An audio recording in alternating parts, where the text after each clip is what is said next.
Na manhã desta quarta-feira, dia 6 de abril de 2022, a Polícia Civil da cidade de Pinheiro desencadeou a Operação Despertar. Sobre essa e outras operações realizadas recentemente pela Polícia Civil, a gente conversa agora com o delegado Ângelo Miguel, responsável pelo 2º Distrito. Bom, nós temos procedido aí desde segunda-feira, ao cumprimento de vários mandados de prisão, Na segunda-feira nós cumprimos um mandado de prisão pelo crime de homicídio.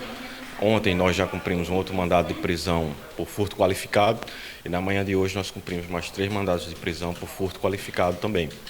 Os alvos, eram 3 indivíduos, que já têm ficha criminal, e que teriam praticado um furto a um estabelecimento que vendia material de construção, causando um prejuízo de mais de R$7 mil à vítima, Então eles agiram, de forma conjunta, à noite, e retiraram esses materiais aí causando grande prejuízo. Então esses indivíduos foram retirados hoje de circulação mediante cumprimento do mandado de prisão preventiva.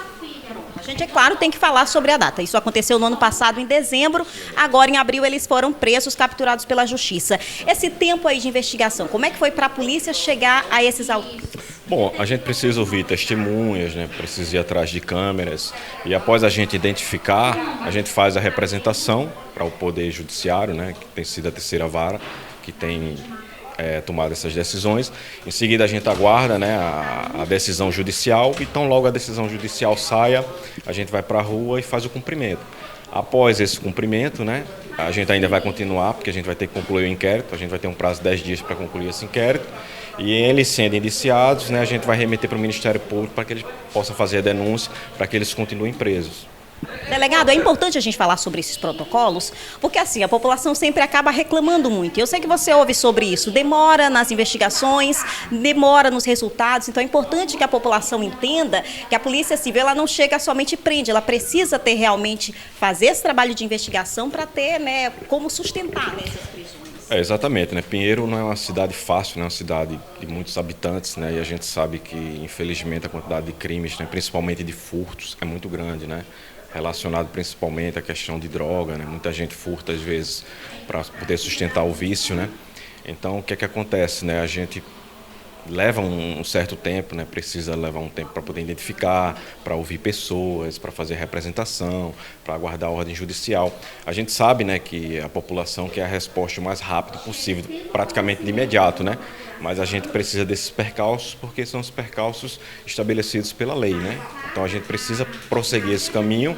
até mesmo porque para ter efetividade, porque não basta apenas prender em flagrante e deixar preso, A gente precisa continuar as investigações, fazer as representações para que essas pessoas continuem presas, Porque, como eu falei, havia um indivíduo mesmo que responde a 13 processos criminais, Então eu representei pela prisão preventiva dele justamente para garantir a ordem pública, e a aplicação da lei penal, porque não tem como um indivíduo desse continuar solto, respondendo a 13 processos. Então a gente vai continuar representando e vai continuar prendendo essas pessoas, Se elas continuarem saindo, praticando crimes, a gente vai continuar do mesmo jeito.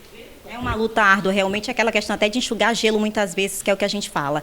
Agora a gente vai falar de competências. Pinheiro, a gente tem o 1º Distrito, o 2º Distrito e a regional que atende toda a cidade e toda a região. Quais são os bairros, e aí eu já até conversei sobre a questão de competência, que são até os bairros mais problemáticos que a gente tem quando se fala em mapeamento da criminalidade, que são atendidos aqui pelo 2º Distrito? Bom, o 2º Distrito, ele atende a partir daquela região ali da feira, no sentido Paraíso, Então é a nossa região, E no sentido contrário, daquela região, daquela divisa da feira, no sentido da rodoviária, sentido Santa Helena, é a área do 1º Distrito. Para a gente finalizar, queria falar sobre essa questão de homicídios. A gente falou de furto, a gente falou de roubo, mas aqui em Pinheiro, e eu estou aproveitando a oportunidade para falar sobre isso, se registra muitos homicídios e execuções. E muitas vezes a gente não encontra uma solução, a gente não tem uma resposta de imediato, como você já falou sobre isso. Como é que a polícia tem trabalhado nesses casos? A gente percebe muitas execuções acontecendo, mas muitas vezes a gente não vê os criminosos ou os autores sendo responsabilizados. Por que isso acontece? Olha, como eu falei, Assim, a demanda realmente é muito grande, mas a gente tem dado resposta, Segunda-feira mesmo, nós prendemos um homicida, que teria esfaqueado um senhor de 58 anos de idade em dezembro, Nós fizemos todo o processo, né? Fizemos oitiva de testemunha, fizemos a representação. Então, logo a representação saiu, nós identificamos que ela estava foragida em São Bento e nós cumprimos o mandato. Então, assim, em vários inquéritos de homicídio, né, que a gente consegue identificar os autores, a gente representa, então logo o mandato sai, a gente sai à caça dessas pessoas. O problema é que esse tipo de crime, então logo essas pessoas cometem esse delito, elas fogem, né? Então elas ficam foragidas, aí não é tão fácil encontrar, né? Mas, apesar disso, a polícia está trabalhando nesse sentido. Queria agradecer pela entrevista, queria que você fizesse suas considerações finais e desse até mesmo o seu recado para a própria marginalidade, que parece estar descrente, né, do cumprimento das leis. Não, eu que agradeço. O que eu posso dizer que mesmo que possa parecer um trabalho de enxugar gelo, a gente vai continuar enxugando gelo até o fim. Então, quem continuar cometendo crime, a gente vai continuar indo atrás, fazendo representação e prendendo. Mesmo que sejam 10, 20, 30, 100 vezes, a gente vai atrás dessas pessoas. A gente não vai parar o nosso trabalho nem desanimar de forma alguma.